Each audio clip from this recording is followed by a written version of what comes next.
तो चलिए दोस्तों, आज के वीडियो की शुरुआत करते।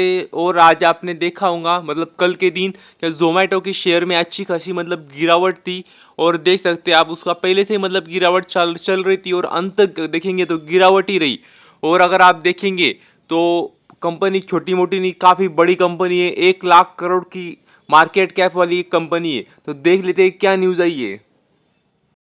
तो यदि देखें तो न्यूज़ ये है क्या जोमेटो में एक ब्लॉक डील होने जा रही है, या कह सकते हो चुकी है मतलब कल ही के दिन। तो देख सकते हैं लगभग 1127 करोड़ का देख सकते हैं हैंड चेंज हुए। मतलब अगर मैं आपको आसान भाषा में बोल दूं तो हुआ क्या है, तो आप अगर मैं आपको बोलूं तो किसी के पास कह सकते हैं कंपनी का स्टेक था, कंपनी के शेयर्स थे, तो वो किसी ने बेच दिए, कह सकते हैं प्रॉफिट बुकिंग कर लिए।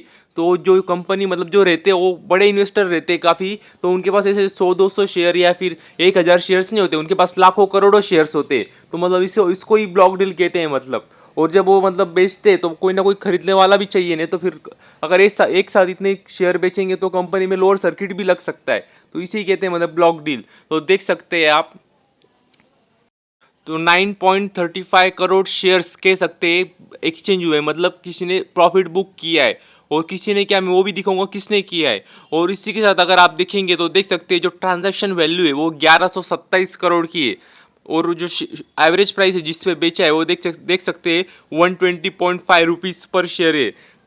तो कह सकते हैं काफ़ी बड़ा ट्रांजैक्शन हुआ है ये। और ये जो जो किया है वो कोई और नहीं, वो है सॉफ्ट बैंक। तो आप जानते होंगे सॉफ्ट बैंक को, काफ़ी बड़ी मतलब कह सकते हैं इन्वेस्टमेंट फर्म है।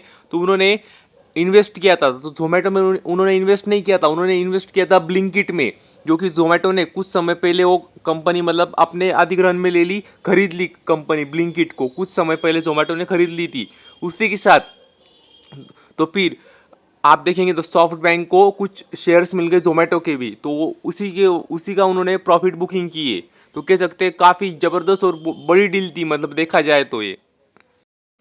और यदि हम बात करें तो इन्होंने बेचे और किसी ने खरीदे भी होंगे। तो अभी तक ऑफिशियल न्यूज़ तो नहीं आई है, मगर ऐसा माना जा रहा है कि जैसे इन्वेस्को म्यूचुअल फंड है और फिर ICICI prudential life insurance company है, इन्होंने कह सकते हैं कुछ शेयर्स लिए। इसी के साथ अगर आप देखेंगे तो मॉर्गन स्टैनली एशिया सिंगापुर और गोल्डमैन सैक, तो इन्होंने भी सबने कुछ हद तक शेयर्स लिए जोमेटो के।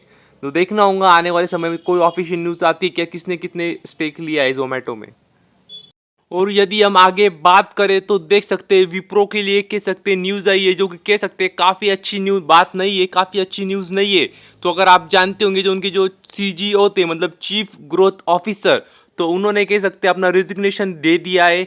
तो कह सकते हैं बिल्कुल भी अच्छी बात नहीं है। और उनका नाम भी देख सकते हैं आप, स्टेफेनी ट्रॉटमैन। तो ये जो थे उनके सीजीओ मतलब चीफ ग्रोथ ऑफिसर, तो इन्होंने अपना इस्तीफा दे दिया है कंपनी को। तो कह सकते हैं अभी वो 31 दिसंबर 2023 के बाद में कंपनी में काम नहीं करने वाले। तो कह सकते हैं कुछ हद तक सेटबैक बैठा है कंपनी को। और अगर आप देखेंगे तो ये छोटी मोटी एग्जिट नहीं थी, क्योंकि अगर आप देखेंगे तो इस फाइनेंशियल ईयर में उनको टॉप मैनेजमेंट में से ये 10वीं एग्जिट है। तो कह सकते हैं काफ़ी बड़ा सेटबैक है, मैं वो भी आपको दिखा देता हूँ एक बार। और ये पहले देख लीजिए आपके जो जिन्होंने इस्तीफा दिया है सीजीओ ने, तो उसके पहले एसेंचर, जो कि वर्ल्ड की फर्स्ट नंबर पे आईटी कंपनी एसेंचर, उसमें भी वो 7 साल काम कर चुके थे। और उनके बाद उनको इस कंपनी में लिया गया था। और उसके बाद अगर आप देखेंगे जो मैं आपको बोल रहा था कि टॉप लेवल के जो मैनेजमेंट होती है वो काफ़ी इंपॉर्टेंट होती है। क्योंकि अगर वही कंपनी चलाती है, उनकी पॉलिसी रहती है जो कंपनी चलाती है। जैसे मैं आपको बोलता हूँ, जैसे भारत देश में देख सकते हैं आप शेयर मार्केट कितने सीरियसली लेता है सेंट्रल गवर्नमेंट को, मतलब उधर इलेक्शन होते हैं तो इधर भी वॉलेटिलिटी रहती है।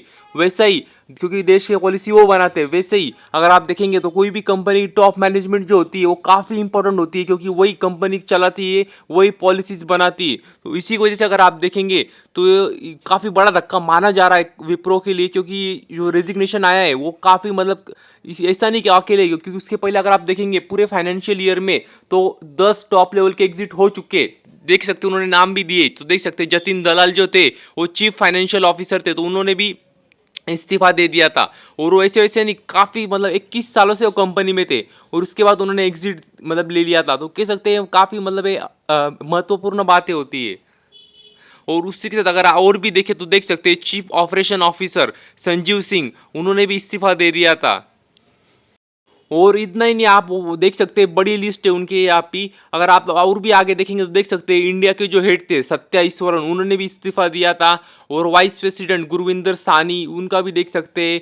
और देख सकते हैं कामिनी शाह जो कि अमेरिका की सीएफओ थी, हेड ऑफ हेल्थ केयर थी। मतलब देख सकते हैं काफ़ी बड़ी बड़े व्यक्तियों ने इस्तीफा दिया था। हालांकि कोई ऐसा खराब बात नहीं की थी कंपनी के लिए, लेकिन ये जो टॉप मैनेजमेंट होती है ना, उनका मतलब बने रहना वो काफी इंपॉर्टेंट होता है। और इस्तीफा भी दे रहे हैं तो मतलब एक साथ इतने सारे व्यक्ति दे रहे हैं, मतलब तो कुछ तो मतलब थोड़ा ऐसा कह सकते हैं टेम्पटेशन आता है शेयर मार्केट में।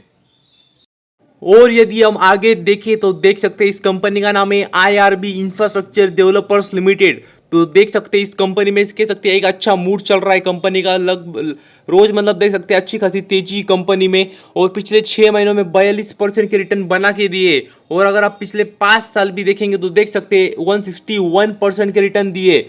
और इतना ही नहीं, अगर आप ऑल टाइम चार्ट भी देखेंगे तो देख सकते हैं कंपनी ने अपना कह सकते हैं ऑल टाइम हाई लगाया, मतलब 52 वीक हाई नहीं, ऑल टाइम हाई जो ब्रेकआउट दिया कंपनी ने, वो देख सकते हैं काफ़ी बेहतरीन है। और देख सकते हैं कंपनी काफ़ी पुरानी 2008 से कंपनी लिस्टेड है और अभी कंपनी ने अपना ऑल टाइम हाई लगाया है। और बात भी कुछ ऐसी है। और देख सकते हैं अब जो आईआरबी इंफ्रास्ट्रक्चर डेवलपर्स है तो उसने गलत दिया, यहाँ पे 52 वीक हाई नहीं लगाया है, ऑल टाइम हाई लगाया है कंपनी ने।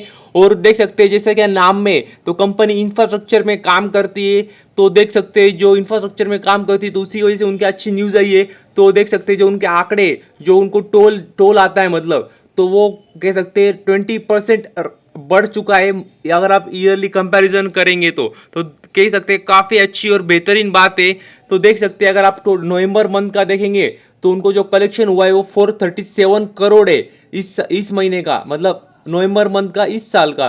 और पिछले साल का देखेंगे नवंबर मंथ का तो वो था 366 करोड़। तो इससे हमें अंदाजा आता है कि जो उनको इनकम हुई है वो ज़बरदस्त हुई है, ग्रोथ हुई है।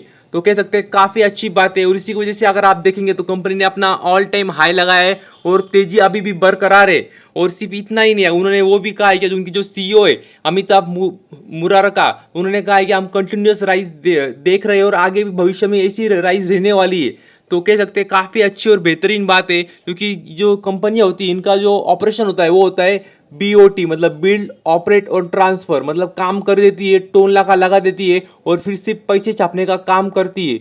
और इसी की वजह से अगर आप देखेंगे तो इनका मतलब अभी जो खर्चा था वो तो हो गया, अभी तो उसे भी इनके पैसे ही मिलने वाले। और देख सकते हैं काफ़ी अच्छी बात है। और इनके जो काम भी देखेंगे तो इन्होंने कहाँ काम किया है, तो अगर आप देखेंगे तो ओल्ड मुंबई पुणे हाईवे इन्हीं का था। मुंबई पुणे एक्सप्रेस वे, मतलब देख सकते हैं कितना ये बेहतरीन और कितना ये बिजी रहता है ये। तो ये भी उन्हीं का है, जो भी टोल जाता है मिलता है वो सब इन्हीं को मिलता है। उसी के बाद अहमदाबाद वडोदरा एक्सप्रेस वे, ये भी इन्होंने बनाया है। हैदराबाद आउटर रिंग रोड, ये भी इन्होंने बनाया है। तो यहाँ पे जो भी टोल नाके तो मतलब इनका जो भी टोल आता है वो सारी इस कंपनी को जाता है। तो कह सकते हैं काफ़ी बेहतरीन और ज़बरदस्त बात है।